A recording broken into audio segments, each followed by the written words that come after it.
नमस्कार, मैं मनीष कुमार वर्मा। इस न्यूज में आप लोग को बताएंगे कि लोक गायिका नेहा सिंह राठौर और वकील सुप्रीम कोर्ट का वकील कपिल सिब्बल लॉयर कपिल सिब्बल के आमने सामने बात और जुगलबंदी ने सुनिए आप लोग किस प्रकार की बात हो रही है। बीच बीच में गाना भी चल रही है।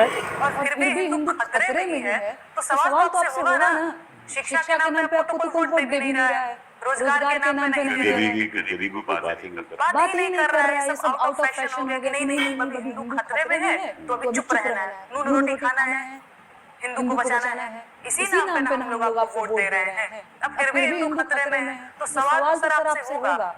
यही सवाल मैंने पूछा तो मुझे बोला कि मैं देशद्रोही हूँ और एक कोई पाकिस्तानी ट्विटर हैंडल है, उसने मेरा वीडियो शेयर कर दिया। तो वीडियो तो कहीं से भी शेयर हो सकता है। वीडियो क्या है, वो तो यूट्यूब चैनल तो दुनिया में चलती है ना, तो कहीं से भी शेयर हो सकता है। उसमें आप क्या करते हैं? जी सर, मैंने भी वही बोला कि सोशल मीडिया की तो कोई सीमा है नहीं, वो तो सार्वजनिक है। कोई अमेरिका में शेयर कर सकता है, लंदन में कर सकता है, कोई कुछ भी कर सकता है। हाँ तो और सर इसमें मेरा ये भी सवाल है कि ठीक है पाकिस्तानी कोई ट्विटर हैंडल मेरा शेयर कर दिया, मैं देशद्रोही हो गई। प्रधानमंत्री जी पाकिस्तान में बिरयानी खाने जाते हैं, फिर वो देशभक्त बने हैं। अनुराग ठाकुर जी, शाहिद अफरीदी जो वहाँ का क्रिकेटर आए दिन हिंदुस्तान के बारे में जहर उगलता रहता है, उसके साथ बैठ करके आप क्रिकेट देख रहे हैं।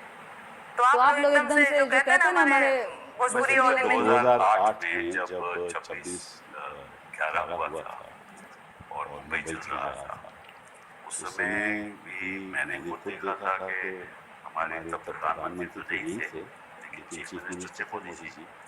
उन्होंने उस समय जब ये सब हो रहा था भाषण दे रहे थे और सवाल पूछ रहे थे, तो वो भी तो सरकार से सवाल पूछ रहे थे। तो नहीं, हमने तो किसी ने कभी नहीं कहा कि वो देशद्रोही हैं। उनका हक था सवाल पूछने का। अगर उनका हक था तो आपका भी हक है। बिल्कुल सर, हक है ना, हक तो दोनों का, हर सिटीजन का, नागरिक का बराबर का होना चाहिए।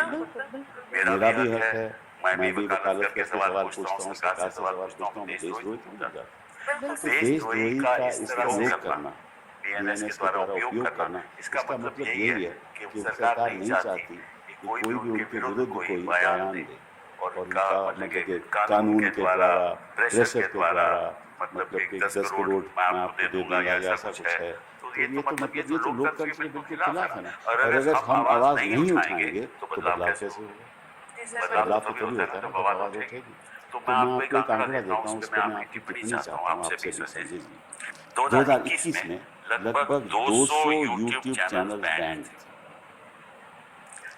और 2014 से लेकर 2020 तक ज्यादा चैनल बैंड। तो मतलब कि अगर यही काम रहा कि देखिए आपने पत्रकारों को तो अपने पक्ष में रख लिया, मेन स्ट्रीम मीडिया को आपने पक्ष में रख लिया, मेन स्ट्रीम न्यूज़पेपर्स आपके पक्ष में हैं, ठीक है। और कौन आपका विरोध कर रहा है? विरोध मतलब कौन सवाल पूछ रहा है? वो विरोध नहीं है, वो सवाल पूछना जानकारी के लिए। वो सोशल मीडिया है और सोशल मीडिया से सबसे अहम सोशल मीडिया यूट्यूब चैनल है।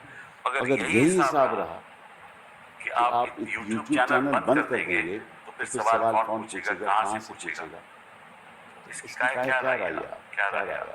सर बिल्कुल, और ये लोकतंत्र के लिए बहुत जो है ये खतरनाक है। और मैंने तो देखा है प्रधानमंत्री जी अक्सर बोलते भी रहते हैं कि लोकतंत्र में आलोचना होनी चाहिए। आजकल लोग आलोचना ही नहीं कर रहे हैं। नहीं तो लोकतंत्र बर्बाद हो जाएगा। और जब मैं आलोचना कर रही हूँ तो मेरे ऊपर देशद्रोह का मुकदमा ये लोग कर रहे हैं। ये आलोचना नहीं है, वो कहते हैं कि आप सरकार को मतलब डायरेक्टली लोगों को अटैक कर रहे हैं। ये गलत बात है। नहीं सर, बिल्कुल ये आलोचना है। और आप किसी व्यक्ति को आज तक अटैक किया? व्यक्ति को नहीं सर, कभी नहीं। हमेशा मैंने सवाल किस किस्म का अटैक रहा? सवाल रहा है जैसे ये आप कहते हैं कि यूपी में काबा, क्या मतलब? बिल्कुल मैं सर आपको दो लाइन गुनगुना करके बताना चाहूंगी कि खत्म खत्म रोजगार बा, बाबा के सरकार बा, हाथ रस के लेने जो हत लड़की के परिवार बा। का बा? अरे मंत्री के बेटवा बड़ी रंगदार बा, किसानन के छाती पे रंगत मोटर कार बा, ए चौकीदार बोल के जिम्मेदार बा। का बा? कोरोना से लाखन मर गईले, लाशन से गंगा भर गईले, टिकटिया कफन नोचत कुकुर बिलार बा।